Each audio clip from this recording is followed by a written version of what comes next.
So just how do we handle the derivative of an exponential function like a to the x? Well, if we took the definition of derivative approach, we end up with that limit, and which you don't want to have to deal with that every time you calculate one of these derivatives. So in other words, there must be a formula, right? And of course there is. And here's the trick.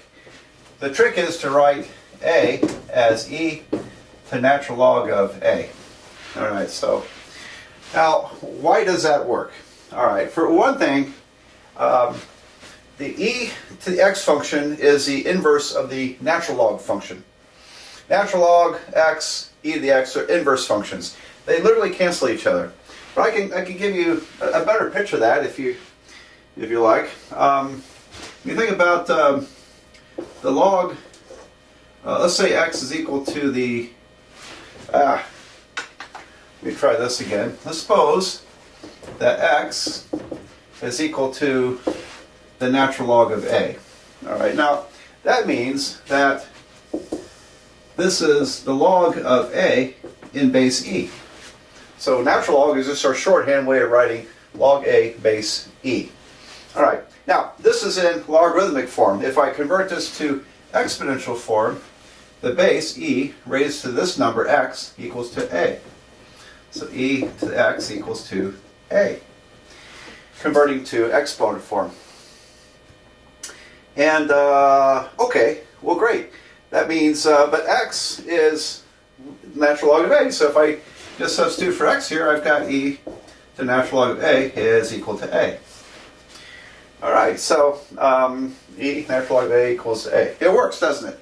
Okay, and basically the e cancels the natural log, leaving the exponent left over. That's kind of what it looks like, doesn't it? Okay, so let's try that. I'm going to rewrite this then as the derivative of e to the natural log of a raised to the x power. So I converted a to this form, e to the natural log of a, and then we can take that derivative because we know how the derivative with base e looks like. We've already figured that one out.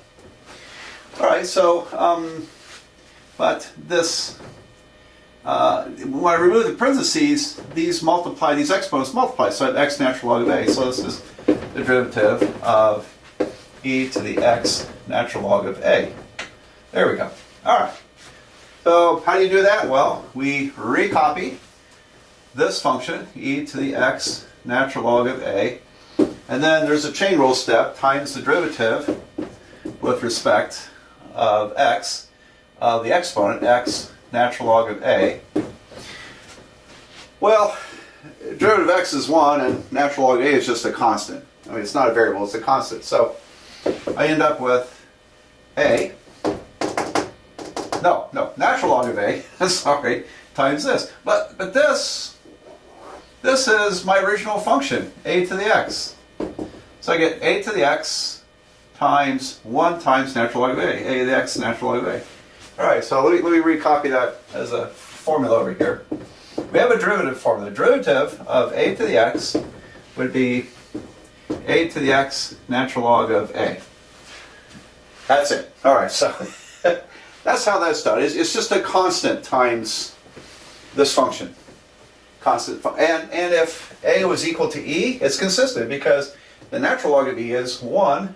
So natural log of e to the x is e to the x. So that still works. It's supposed to still work, isn't it? All right. So for example, the derivative of 2 to the x is going to be 2 to the x times the natural log of 2. Okay.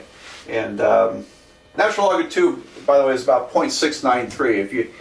If you looked at that derivation where we got e a few videos back, when I plugged in 2 into that limit, I got basically that number.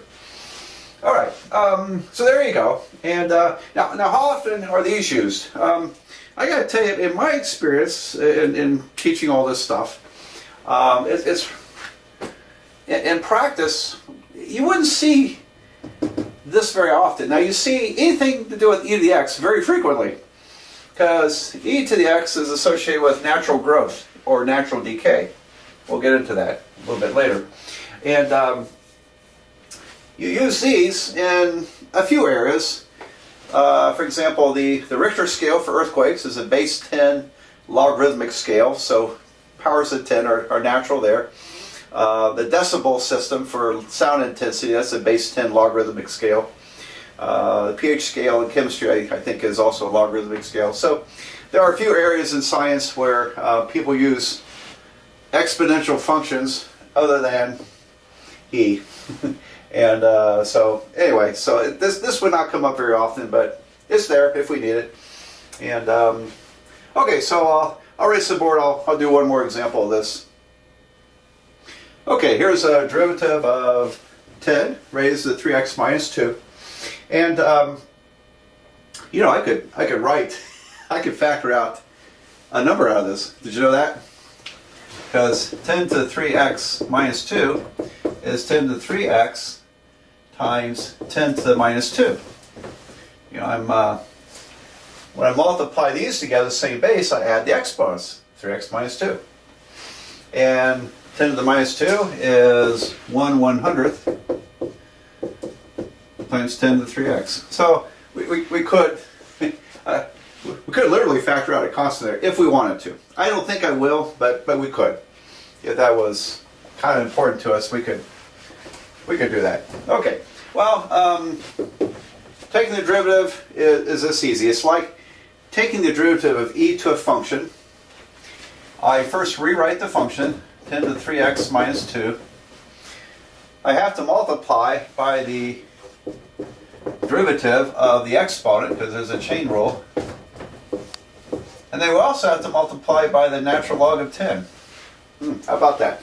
So that was that extra part. So if our base is not e, then we have to multiply that by the natural log of the base number.